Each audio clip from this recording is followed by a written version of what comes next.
Thanks, Vanessa. Now, if you've ever wondered what it takes to produce visual effects and animation for some of Hollywood's biggest movies, you don't have to look much further than right here in the capital. Escape Studios in Shepherd's Bush is behind some of the world's best talent who've worked on films including Star Wars, The Force Awakens and The Martian.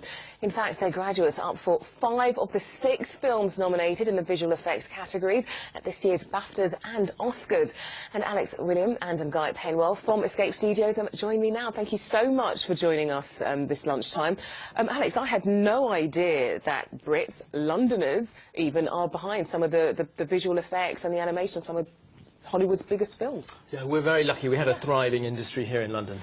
There's a lot going on. Lots of domestic production as well, but also lots of films coming from America and doing their work here, both in live action and in animation. So what is that? Why are people, you know, Hollywood, I said, big studios coming down to London and using the graduates from your training? Yeah. We do. We offer a lot of training at Escape Studios for people working in the industry. But I think it's a mixture of real talent being here in London. Also, we do have to give a nod to the government for the tax credits, which have really helped in recent years to boost production. But it's a mixture of talent and a nice environment. And also, you know, if you're a Hollywood executive, wouldn't you want to come and make a film in London? Yeah, I suppose, and I guess, Guy, you're very happy about that. You're one of the graduates, the alumni of Escape Studios. I mean, tell us your story. How did you get into this in the first place? I went on a course back in 2009. And before that, I think Escape only had sort of full-time, very intense courses that lasted around 3 months. For me, it wasn't viable because I had a full-time job. And then suddenly I started doing part-time courses in the evening, which was perfect for me. I could do my full-time job and study in the evenings. What were you doing before you got into it?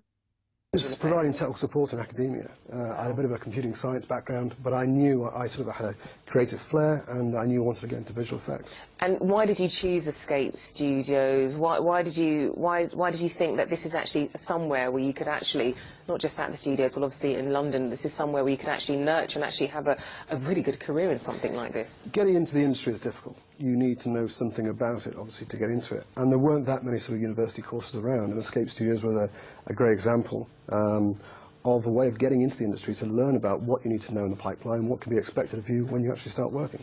And I guess you could say you didn't really make any mistakes changing a career, because your career's been amazing. You worked on Ant-Man, you've also worked on Ex Mechanica, which is up for a BAFTA tomorrow. Yeah. It's incredible. It's been fantastic. It's been a little bit of a roller coaster. Getting into the industry isn't easy.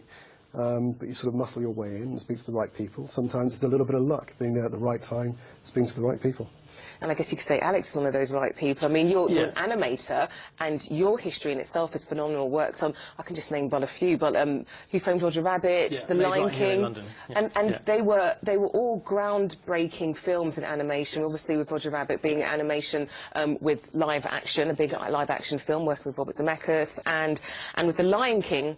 I remember watching a documentary about that on Disney, and talking about how difficult it was to reimagine a lion. Yes, technically it was difficult. Yeah, totally. I mean, that was made in Los Angeles, but Roger Rabbit was actually made right here in London. It was made in Camden Town, and that, I think, did win the BAFTA for Best Animated Film, or Best Visual Effects, I think, at the time. But yes, it was difficult doing the lions. I mean, there's an awful lot of live-action reference you have to follow when you're trying to bring animals to life. You're obviously trying to make it as realistic as possible. And actually, the visual effects work that's done here in London, a lot of it is very technically based. So you're really you're bringing animals and creatures to life. You're trying to make them look completely real, photoreal, and so that the audience can't tell the difference between what's real and what's fake. And half the time we can't. Yeah, I can't. That's good. When I look at people's shots, I have no idea. Well, that's the whole idea. Unless you're looking at people's reels, even student reels now, and unless the student tells you what's real and what's fake, half the time you've got no idea. Right. And that's if it's done really well, which it should be. And very quickly, you've got a visual effects festival coming up. Hopefully you could help other people like Guy who wants to venture into this industry. Yeah, Visual Effects Festival in February, end of February. Yeah, so Escape Studios is hosting that, and we've got people coming to talk from industry. We've got Double Negative, we've got MPC, Framestore, ILM, I believe, coming to talk about their latest stuff, so that should be really cool. Oh, yeah. I can't believe what we're doing. It's fantastic. Yeah, London's real hub for this stuff. It's doing really well. We're on fire. Thank you both so much for joining us this afternoon. Very excited, Alex. I love that.